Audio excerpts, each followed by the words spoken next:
Kisah ini merupakan sebuah pengadaptasian sosial akan kejamnya dunia pesugihan.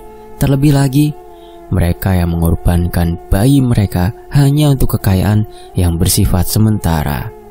Jawa Barat tahun 1998. Kisah ini berawal dari pasangan suami istri bernama Agus dan Lely.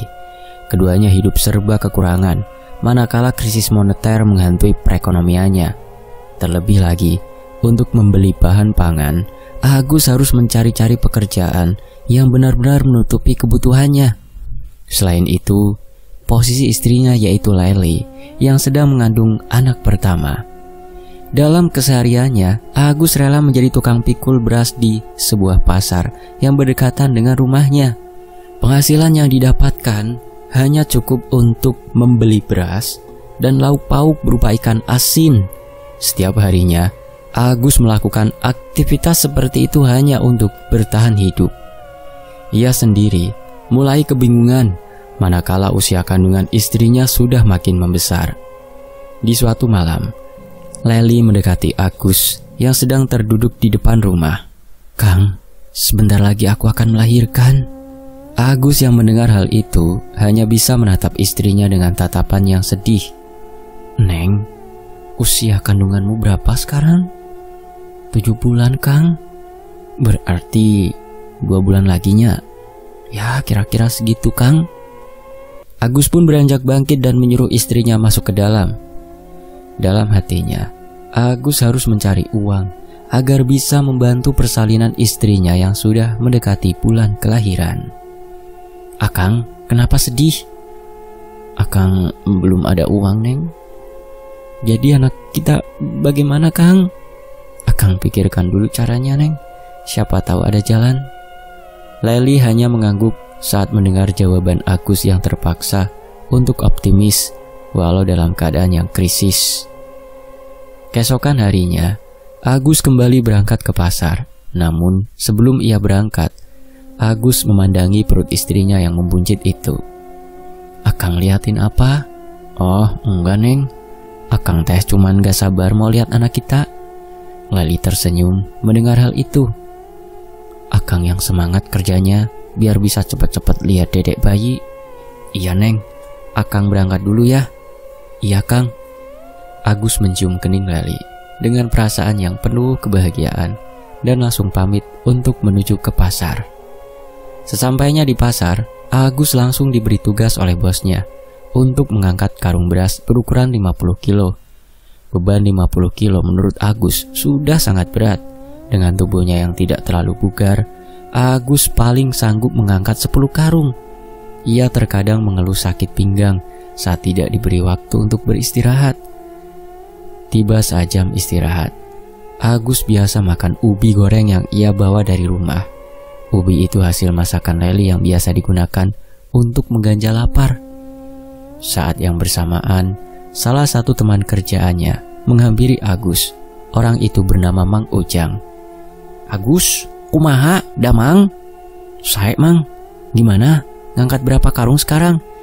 10 dulu. Badan pegel-pegel semua," jelas Mang Ujang.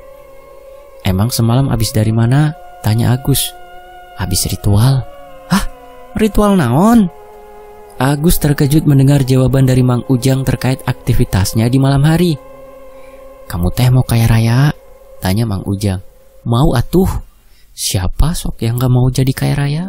jelas Agus. "Tapi kamu siap resikonya, Gus?" tanya Mang Ujang. "Resiko naon, Mang?" tanya Agus. "Ya, resiko dari hasil kekayaan kamu," jelas Mang Ujang. "Pekerjaan gitu?" tanya Agus. "Bukan atuh, Gus." "Terus apa tuh, Mang?" "Ini bukan pekerjaan, ini tentang pesugihan," ucap Mang Ujang dengan suara lirih. Agus yang mendengar itu langsung terkejut. Ia pun benar-benar tak percaya jika selama ini Mang Ujang melakukan sebuah ritual pesugihan. "Yang bener atuh, Mang. Dosa tuh pesugihan mah," jelas Agus. "Ih, kamu teh jangan kenceng-kenceng ngomongnya, Gus." "Iya tuh, maaf. Itu teh pesugihan naon?" tanya Agus. "Pesugihan tumbal bayi." Agus makin kaget ketika Mang Ujang menyebutkan jenis pesugihan yang dilakukan olehnya. Ia bahkan tidak percaya jika istrinya Mang Ujang selalu keguguran karena ulah dari ritual pesugihan tumbal bayi tersebut. "Mang, jadi anak kamu itu teh meninggal bukan karena keguguran?" tanya Agus. "Bukan atuh Gus, kan namanya aja pesugihan tumbal bayi. Jadi bayi kamu ditumbalin demi harta?" tanya Agus dengan ekspresi kurang percaya. "Iya bener, yah namanya juga orang susah Gus." Agus membenarkan keadaan perekonomian yang sedang melanda seluruh orang di Indonesia terkait dengan krisis moneter. Orang bisa melakukan apapun hanya untuk mendapatkan kekayaan yang lebih banyak. Terlebih lagi, mereka yang tidak memiliki kerjaan akan lebih sering mendatangi dukun yang tujuannya adalah untuk mendapatkan kekayaan dan mencukupi kebutuhannya sehari-hari. "Jadi gimana Gus? Kamu mau ikut?" "Ikut pesugihan? Ya nggak maulah, dosa Mang," jelas Agus. "Alah siap mah, sekarang tuh susah cari duit halal tapi bikin kaya." "Iya juga sih, tapi kan kamu nggak mau jadi orang kaya?" tanya Mang Ujang. Agus mulai terperdaya dengan tawaran dari Mang Ujang. Agus sendiri ingin sekali menjadi orang kaya.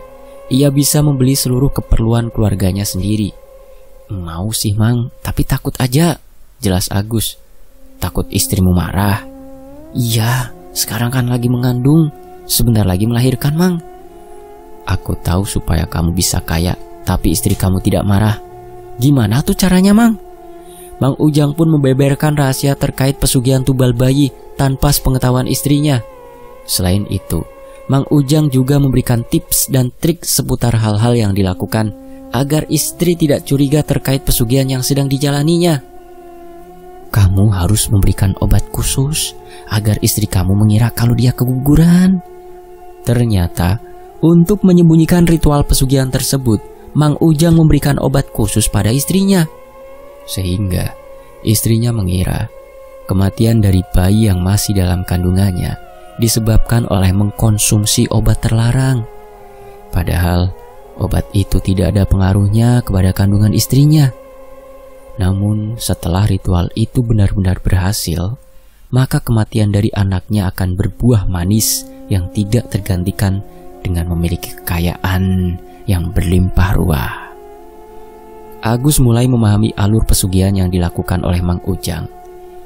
Ia juga sudah mulai tertarik dengan apa yang ditawarkan oleh Mang Ujang kepada dirinya.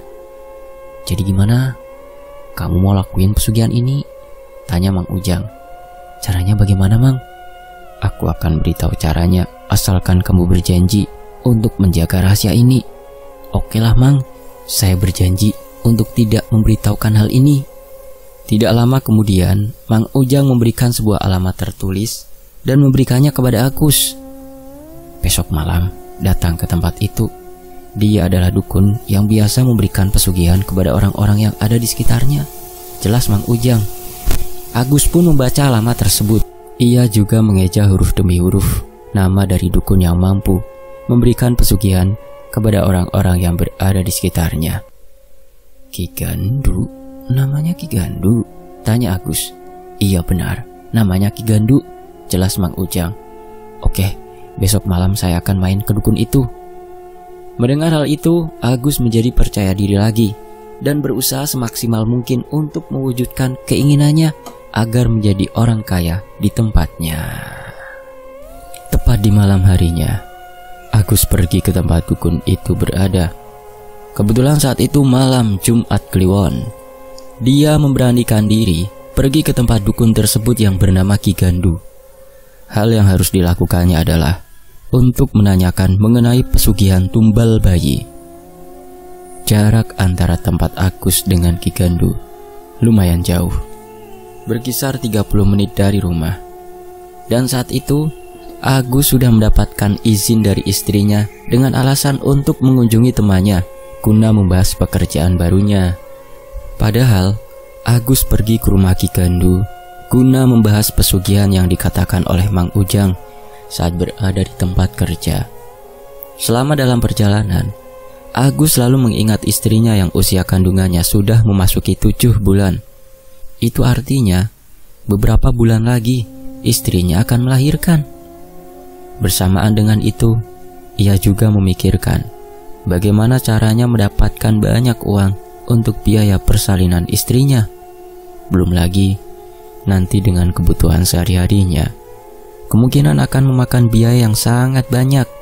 Karena itulah Agus mempercayai temannya, yaitu Mang Ujang, untuk memberikan jalan keluar terkait dengan keluhannya.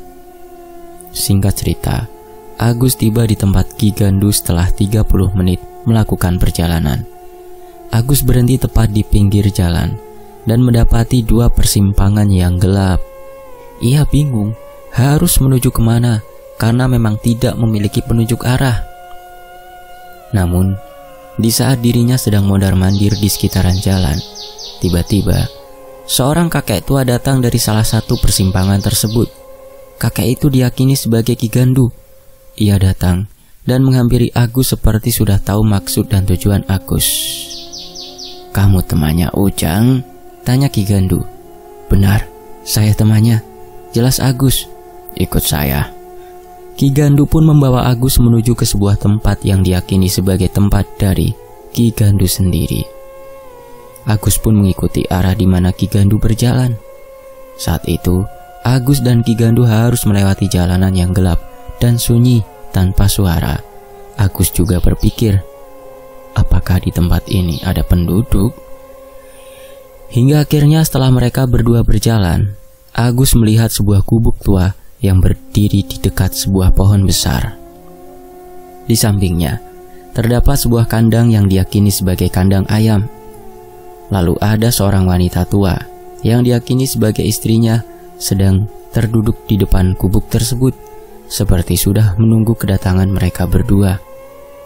Entah memang sudah direncanakan terlebih dahulu oleh Mang Ujang sebelumnya, atau memang sebuah kebetulan terkait sambutan untuk Agus sendiri. Pasalnya, gerak-gerik Ki Gandu seperti sudah paham akan maksud dari tujuan Agus. Setibanya di gubuk, Ki Gandu langsung menyuruh kepada Agus untuk masuk ke dalam gubuk terlebih dahulu. Sedangkan Ki Gandu, ia bersama dengan istrinya sedang berbicara antara satu sama lain terkait dengan keperluan Agus mendatangi tempatnya. Percakapan mereka terdengar samar-samar di telinga Agus. Agus pun mencoba untuk mendengarkan lebih dekat terkait percakapan mereka berdua. "Anak itu adalah teman dari Ujang. Ia datang atas petunjuk Ujang," jelas Ki Gandu. "Berarti dia akan melakukan hal yang sama seperti Ujang?" tanya istri dari Ki Gandu. "Lihat saja nanti." Setelah mereka berdua membicarakan sedikit tentang Agus, akhirnya mereka pun masuk ke dalam gubuk untuk menemui Agus yang sudah menunggu di sana. Mula-mula Agus merasa khawatir ketika Ki Gandu menatapnya dengan tatapan yang aneh.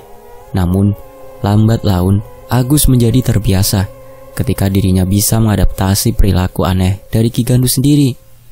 Hingga akhirnya, percakapan mereka pun dimulai. Ki Gandu mulai membuka percakapan terlebih dahulu. "Apa yang membuatmu ingin datang kemari?"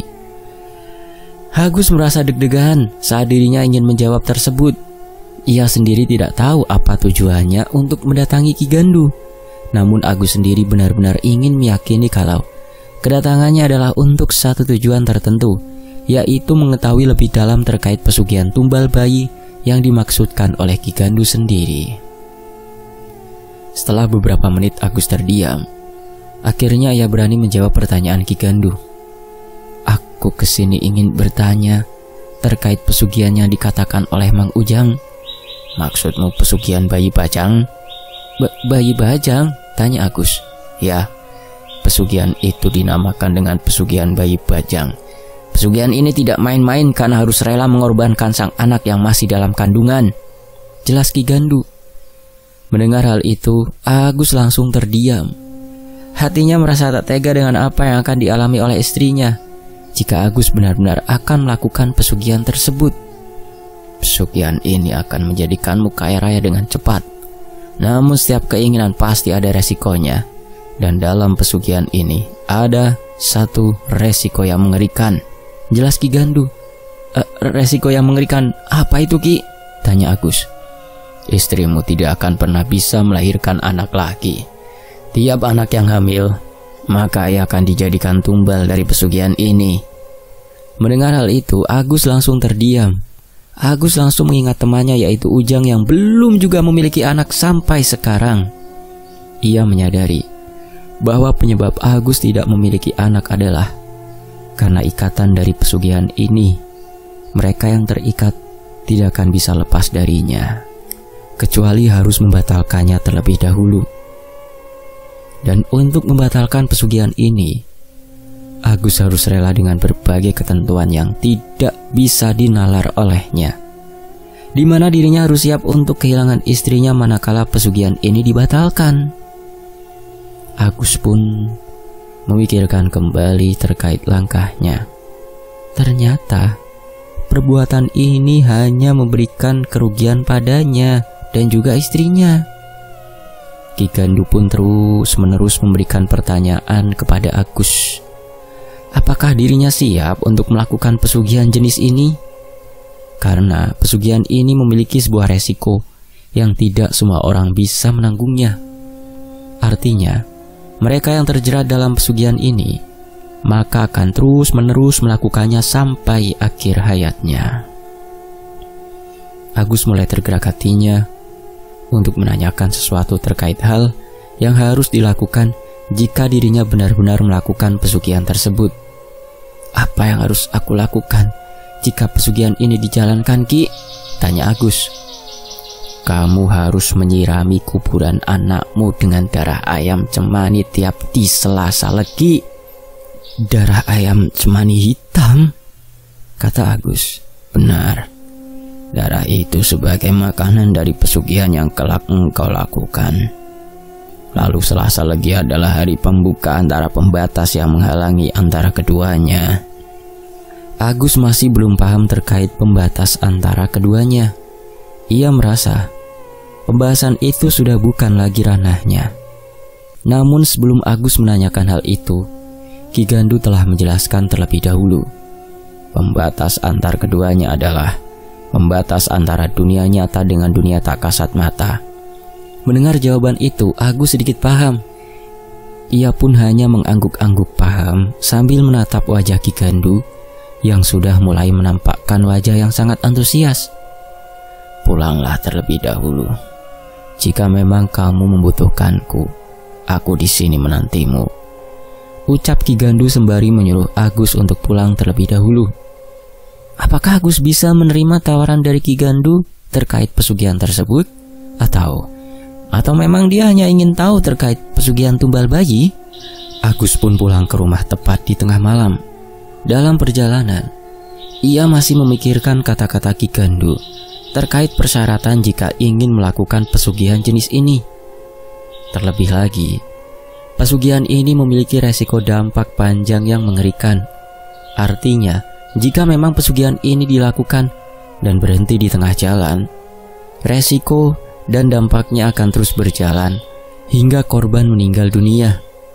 Korban yang dimaksud adalah istri dari pelaku pesugihan ini. Akhirnya, dengan berat hati, Agus membendung niatannya untuk melakukan hal itu. Ia masih memikirkan lebih dalam agar keputusannya bukanlah satu-satunya hal yang membawa dampak buruk bagi kehidupannya di luar. Singkat cerita, Agus tiba di halaman rumahnya. Saat itu ia melihat seorang wanita yang masih terduduk sambil mengelus-elus perutnya tepat di depan rumah. Agus yang melihat itu merasa yakin jika istrinya belum tertidur. Agus pun segera menuju ke depan rumahnya. Ia kemudian menuju ke istrinya yang sedari tadi sedang menunggunya. Kok belum tidur, Neng? Tanya Agus. Akang, kok lama banget pulangnya? Jelas Leli. Kan Akang ada pekerjaan, ucap Agus. Tapi kan gak sampai selarut ini, Kang. Neng takut, jelas Leli. Agus pun akhirnya menyadari jika istrinya benar-benar mencintainya. Terlebih lagi, sikap perhatian istrinya benar-benar meleburkan hati Agus yang keras. Akhirnya, Agus pun mengajak istrinya untuk masuk ke dalam. Hal ini disebabkan malam semakin larut. Singkat cerita, keesokan harinya Agus kembali berangkat kerja. Kali ini ia melihat temannya yang bernama Mang Ujang sedang mengangkat karung beras.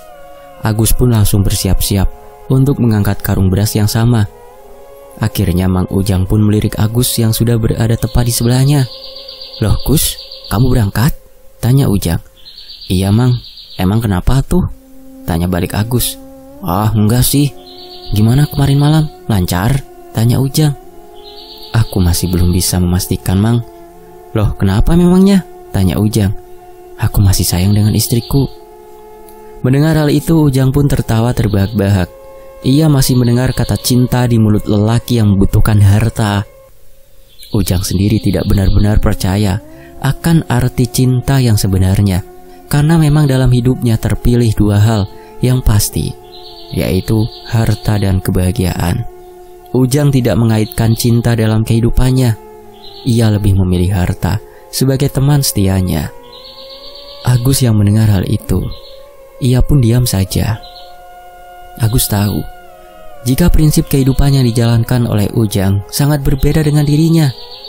Agus sendiri adalah tipikal orang yang selalu berpegang teguh kepada keluarga dan kebahagiaan. Karenanya, perbedaan keduanya sangat-sangat jauh, bagaikan langit dan bumi. Kehidupan mereka tidak bisa disamaratakan. Karena itu, dalam menanggulangi hal ini, Agus tetap memiliki sikap toleransi sebagai bentuk penghormatan dirinya terhadap ikatan teman, namun tidak untuk meniru prinsip hidup yang dijalankan olehnya. Setelah pekerjaan mereka selesai, tibalah waktu istirahat. Saat itu Ujang meminta kepada Agus untuk menemuinya di tempat yang biasa mereka gunakan untuk mengobrol dalam masalah kehidupan.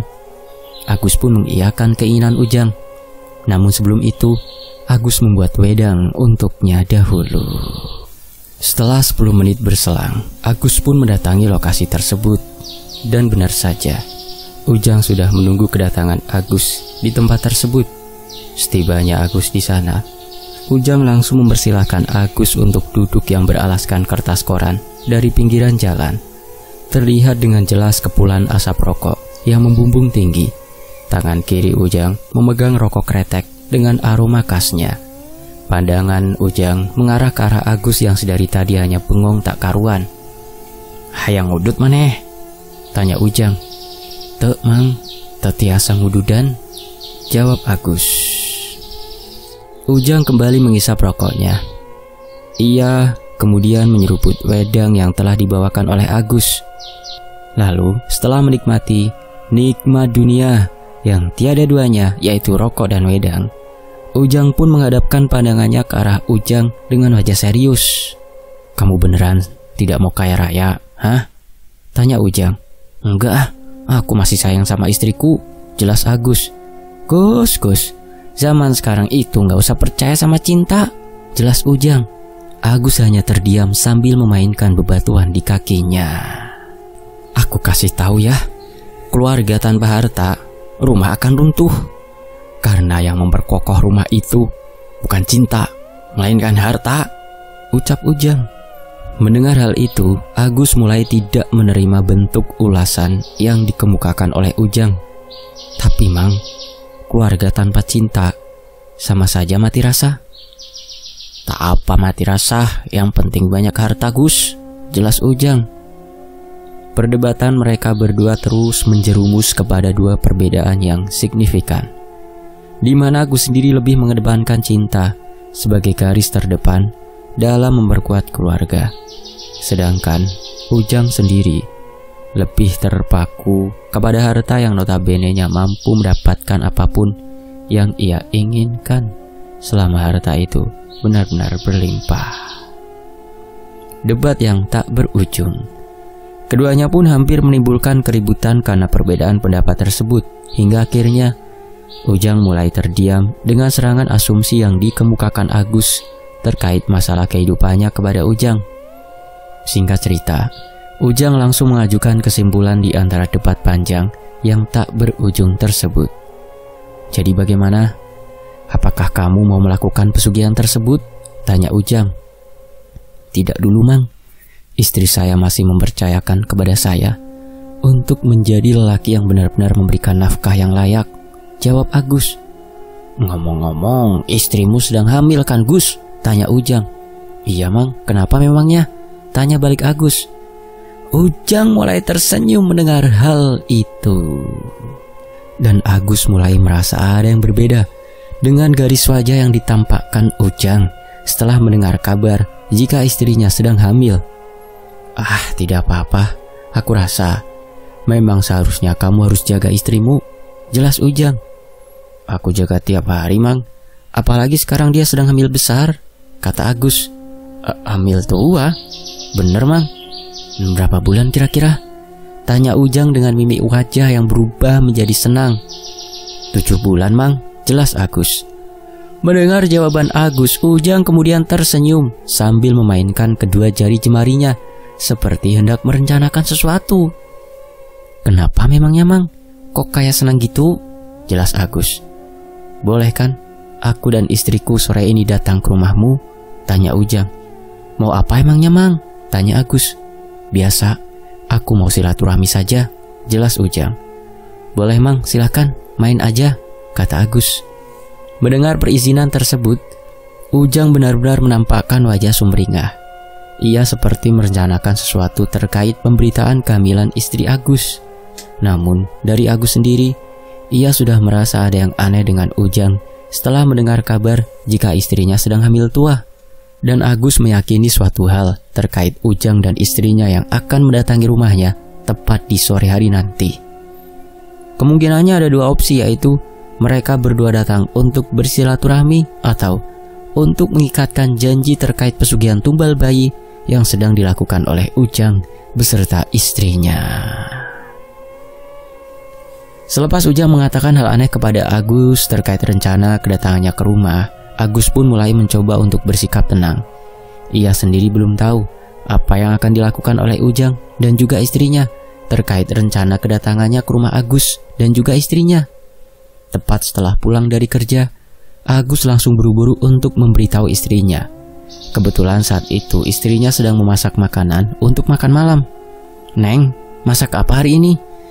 Masak singkong rebus sama sambal goang, Kang. Ada yang tahu sambal goang? Itu tuh yang bahannya dari cabai rawit dan garam, ya. Nanti malam ada teman Akang yang akan datang ke rumah. Siapa, Kang? Mang Ujang. Leli sebenarnya belum mengetahui siapa itu Ujang. Namun setelah diceritakan oleh Agus, Leli merasa terkejut. Ternyata teman dari suaminya ini sedang melakukan semacam pesugihan berjenis tumbal bayi. Terus aku harus bagaimana, Kang? Nanti baluri perutmu dengan minyak, lalu lapisi dengan kain tapih ya. Leli pun mengangguk paham. Ia mengikuti apa yang diperintahkan suaminya untuk keselamatan dirinya sendiri. Tepat di malam hari, Ujang datang bersama dengan istrinya. Mereka berdua datang tidak dengan tangan kosong, melainkan membawa makanan yang diperuntukkan untuk makan malam bersama. Agus menyambut kedatangan mereka berdua. Silakan, Mang Ujang dan istri, sambut Agus. Waduh, sudah menunggu ya, kata Ujang sambil tersenyum. Ya mesti atuh, Kang, kan menyambut tamu. Oh ya, kenalin nih, Gus, istriku, ucap Ujang sambil mempersilahkan Agus memperkenalkan diri kepada istrinya. Oh ya, nama saya Agus, saya Murni. Agus melihat ada sesuatu yang aneh dari sekujur tubuh istri Ujang. Di bagian kakinya sedikit membengkak. Tangannya juga agak keras seperti bukan tangan wanita. Lalu di bagian leher Murni terlihat bercak hitam. Namun Agus mencoba untuk merahasiakan kecurigaannya dengan bersikap biasa-biasa saja. Mereka bertiga pun mengobrol sejenak tepat di depan rumah sebelum makan malam itu dilaksanakan. Ketika mereka bertiga sedang mengobrol, tiba-tiba mata Ujang selalu melirik ke bagian dalam rumah. Ujang seperti mencari sesuatu yang memang berada di dalam rumah Agus sendiri.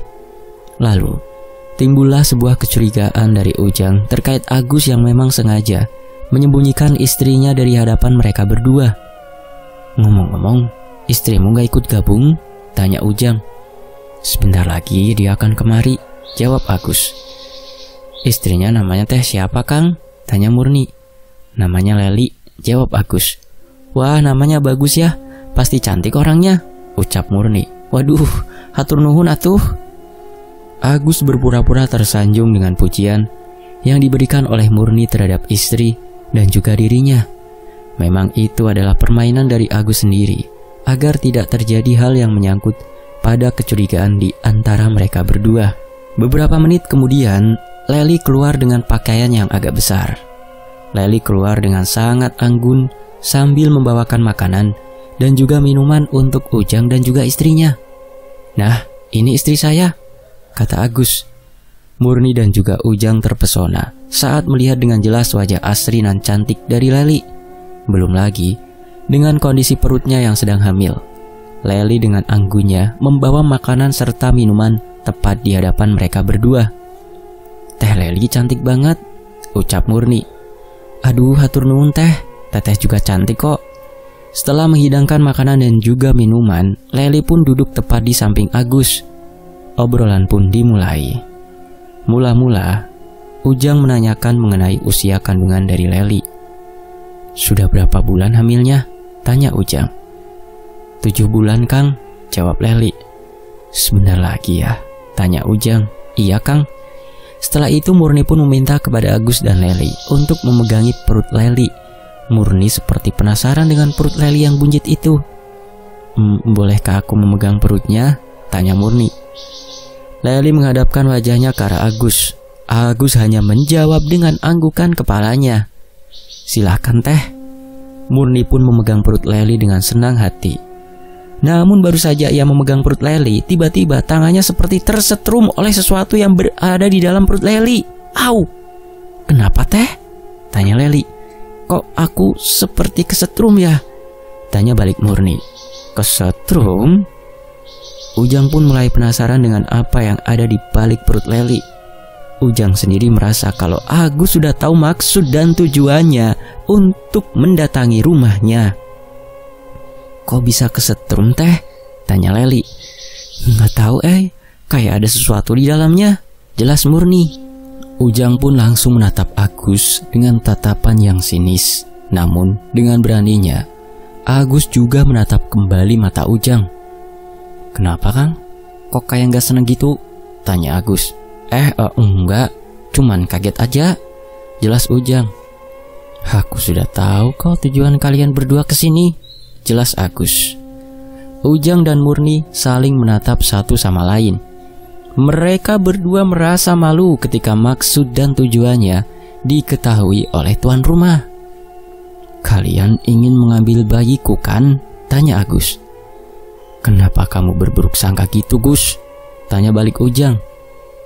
Agus pun bangkit dari duduknya dan menatap Murni dengan tatapan yang tidak biasa. "Istrimu itu sudah beda. Aku tahu. Yang ada di dalam tubuh istrimu itu ada sosok lain." Mendengar hal itu, Ujang pun langsung memegangi tangan Murni. "Jangan bikin fitnah, Gus. Aku tahu tiap hari kalian mengunjungi para warga yang sedang hamil. Lalu nantinya perut wanita yang sedang hamil akan dipegang. Lalu keesokan harinya perut itu akan kosong seperti menghilang begitu saja. Bener kan?" jelas Agus. Ujang pun merasa malu. Ternyata Agus sendiri telah menyadari langkah awal bagaimana ritual pengambilan bayi yang masih berada di dalam perut itu berlangsung. Namun Agus bukan orang biasa. Ia sendiri mengetahui jejak langkah orang-orang yang pernah kedapatan bayinya kehilangan dan menyebarkan sebuah solusi agar membalurkan minyak di perut ibu hamil serta dilapisi dengan kain tapih agar bayi yang berada di dalam perut tidak diambil oleh orang yang ingin melakukan pesugihan jenis ini. "Sekarang, apakah kamu tega untuk mengambil anak dari temanmu sendiri?" tanya Agus. Ujang pun terdiam sejenak. Lambat laun, diamnya menjadi sebuah tawa yang mengerikan. "Kau memang curang, Gus. Pesugihan itu lebih curang daripada kehidupan normal, Kang. Tapi apakah kamu tahu jika pesugihan ini mengantarkan kepada kekayaan?" tanya Ujang. Agus pun menyuruh istrinya untuk masuk terlebih dahulu dan mengunci segala pintunya. Sedangkan Murni, ia mundur ke arah belakang Ujang. "Pergilah dari sini, Jang. Kamu telah membunuh bayi-bayi yang tidak berdosa." "Baiklah, aku akan pergi." Ujang pun kemudian meninggalkan rumah Agus dengan langkah yang sedikit terburu-buru. Ia menyadari bahwa Agus bukanlah orang biasa. Bisa dibilang Agus telah mengorek banyak informasi terkait pesugihan tumbal bayi ini. Sampai-sampai segala rencana yang dijalankan oleh Ujang benar-benar tidak berefek kepadanya. Ini menandakan bahwa rasa cinta dan kasih sayang Agus kepada istrinya jauh lebih besar. Setelah kepergian Ujang, Agus pun menyusul masuk ke dalam rumah. Ia melihat istrinya sudah pucat pasi dan menampakkan wajah dengan ekspresi yang takut. "Kang, aku takut." Agus pun langsung memeluk istrinya dan berkata, "Kita akan melewati hal ini sampai si bayi melahirkan. Sabar ya." Setelah kejadian tersebut, Ujang tidak pernah lagi terlihat di tempat kerjanya. Ada yang bilang Ujang keluar dari kerjanya dan memilih untuk mencari pekerjaan yang lain. Namun Agus menyadari bahwa alasan Ujang tidak bekerja lagi adalah karena dirinya merasa malu terhadap Agus. Hari berganti hari, saat dimana usia kandungan Lely sudah menginjak 8 bulan. Ada banyak pemberitaan terkait bayi yang menghilang secara tiba-tiba ketika masih di dalam kandungan. Mereka meyakini bahwa ini adalah ulah dari pelaku pesugihan tumbal bayi. Agus yang mendapatkan pemberitaan itu langsung mengarah kepada Ujang dan juga istrinya. Keduanya memang belum kapok walaupun sudah diketahui tindakannya oleh Agus. Total dalam semalam jumlah bayi yang menghilang di desa sebelah sebanyak 5 orang. Namun ternyata korban bukan jatuh hanya kepada bayi-bayi saja. Ada banyak orang dewasa yang meninggal yang tak lain adalah calon bapak dari bayi tersebut. Hal ini terjadi ketika ada salah satu orang warga yang kedapatan suaminya meninggal dunia selepas menunggu sang istri sedang melahirkan. Namun bersamaan dengan itu, bayi yang masih berada dalam kandungan pun juga ikut menghilang entah kemana. Atas kejadian itu, muncul banyak ketakutan pada tiap warga sekitar. Keresahan itu pun membuat para warga di sekitaran desa tersebut berkumpul menjadi satu untuk menumpas pelaku pesugihan. Mengetahui hal itu, Agus mencoba untuk meluangkan waktunya untuk menjaga Lely yang mana istrinya sendiri sedang hamil tua. "Kang, sudah dengar kabar dari warga sekitar?" tanya Lely. "Sudah, Neng. Ini pasti ulah dari Ujang dan juga istrinya," jelas Agus. "Kang, apa kita harus pindah saja dari rumah ini?" tanya Lely. "Kenapa memangnya, Neng?" tanya Agus. "Gak apa-apa, Kang. Cuma perasaan takut aja." Lely terus-menerus memegangi perutnya yang sudah membuncit itu. Kemungkinan besar, beberapa minggu ke depan, Lely akan segera melahirkan. Agus juga menyadari hal yang sama mengenai prasangka Lely terkait teror hilangnya banyak bayi dan juga banyaknya orang dewasa yang meninggal secara tiba-tiba. Sementara itu, di beberapa warga telah berkumpul di suatu tempat untuk membahas satu permasalahan yang sangat meresahkan. Mereka pun merencanakan sesuatu agar hal yang sama tidak terjadi kembali. Solusi yang diputuskan dari beberapa warga saat itu antara lain: 1. Meminimalisir terjadinya pencurian bayi ketika ada salah satu warga yang hendak melahirkan tepat di malam hari. Yang kedua, melakukan penjagaan yang ketat di saat hendak melahirkan. Yang ketiga, mengetahui dengan jelas dukun beranak yang akan dijadikan sebagai orang yang membantu dalam proses persalinan. Sementara itu, mereka juga akan memagari tiap rumah warga dengan menggunakan bambu kuning dan lonceng yang telah dijadikan sebagai media penanda ketika akan terjadinya pencurian bayi. Bambu kuning sendiri memiliki fungsi untuk melemahkan orang yang memasuki rumah tersebut. Jika orang yang memasuki rumah tersebut memiliki ilmu hitam, bambu kuning akan menyerap energi tersebut dan menetralisirkannya secara tepat dan cepat. Sedangkan lonceng yang telah dijadikan media tersebut berfungsi sebagai media penanda orang-orang yang ada di sekitaran rumah ketika yang memasuki rumah tersebut memiliki kehendak yang sangat buruk dengan tujuan mencuri bayi yang akan dilahirkan. Setelah disepakati, akhirnya mereka memberitahu hal ini kepada banyaknya warga sekitar, terutama pada mereka yang memiliki istri yang sedang hamil. Alhasil, para warga merasa aman dan tenang ketika solusi itu sendiri telah memberikan hal yang bersifat kondusif terkait permasalahan yang sedang menimpa desanya. Singkat cerita, sesaat sebelum Lely melahirkan, ia meminta kepada Agus untuk dicarikan seorang dukun beranak yang akan dijadikan sebagai perantara dari proses persalinannya. Hal ini dikarenakan jika masa melahirkan telah tiba, Agus tidak usah repot-repot untuk mencari secara mendadak terkait dukun beranak yang akan membantu proses persalinan Lely. Akhirnya, Agus pun mencari seorang dukun beranak yang akan dijadikan sebagai perantara dari persalinan istrinya. Dipilihlah seorang dukun beranak bernama Cek Yati. Beliau adalah salah satu dukun beranak yang sangat terkenal di tempatnya. Cek Yati telah beberapa kali menolong banyaknya para warga yang sedang melahirkan. Secara pengalaman, Cek Yati sudah sangat berpengalaman dalam menangani para pasiennya. Akhirnya, Cek Yatilah yang menjadi pilihan saat itu. Beberapa hari kemudian, Lely sering mengeluh karena dirinya sering kali mulas. Sepertinya, sebentar lagi Lely akan segera melahirkan. Saat itu, Agus telah bersiaga penuh dan melaporkan hal ini kepada para warga yang ada di sekitarannya. Berita ini pun tersebar luas bahwa Agus akan melahirkan anak pertama. Tepat di malam harinya, beberapa warga membantu proses persalinan dari Lely. Sebelum akhirnya Cek Yati tiba, para warga telah menempelkan bambu kuning di sekitaran rumah Agus. Lalu, tidak lupa pula untuk memasang lonceng di dalam rumah. Setelah semuanya telah usai, akhirnya Cek Yati pun datang sembari menutupi wajahnya. Memang, dukun beranak di desa tersebut harus menutupi wajahnya agar tidak diketahui oleh para pelaku pesugihan.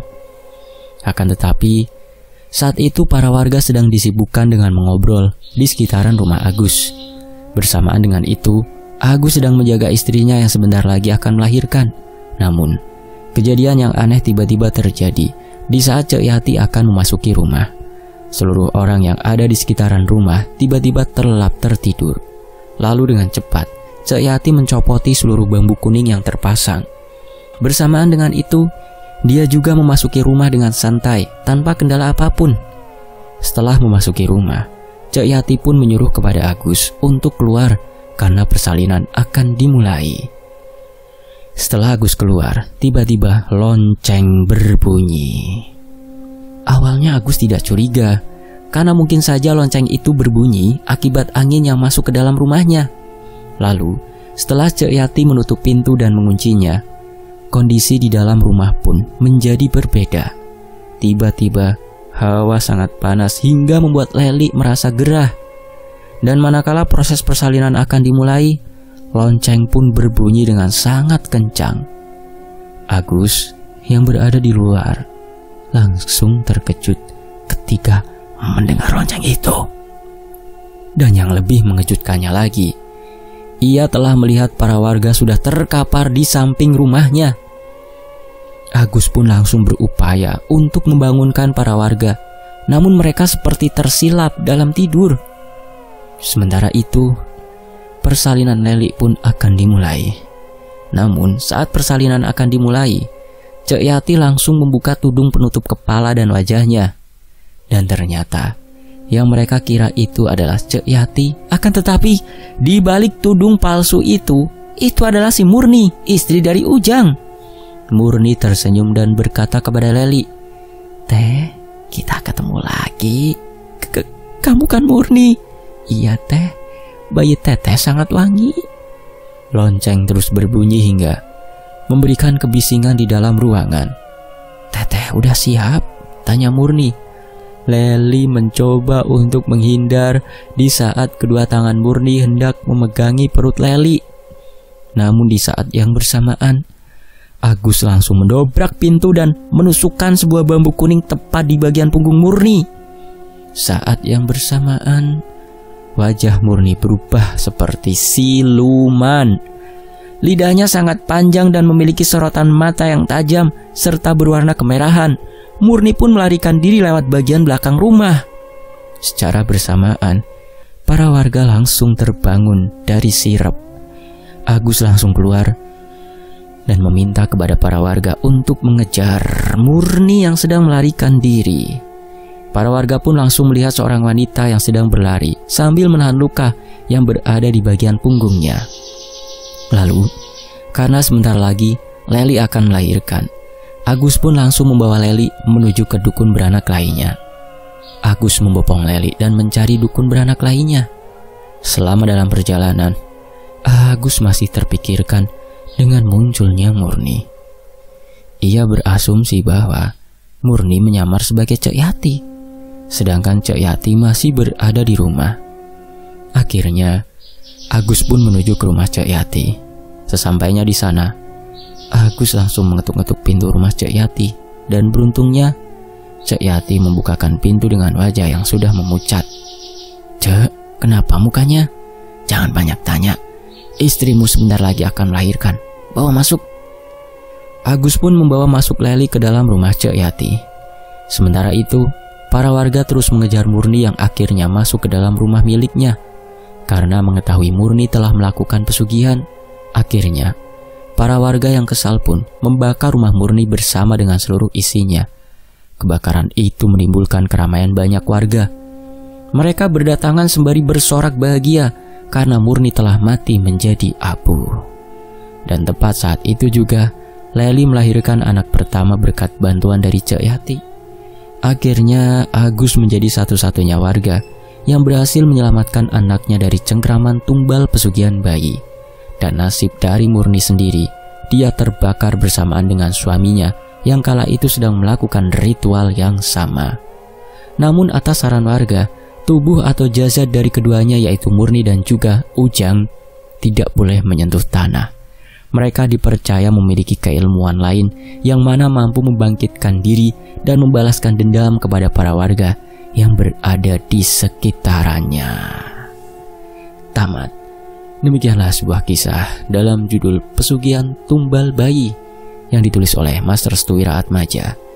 Tony FS pamit. Wassalamualaikum, sampai jumpa di kisah berikutnya. Terima kasih semuanya.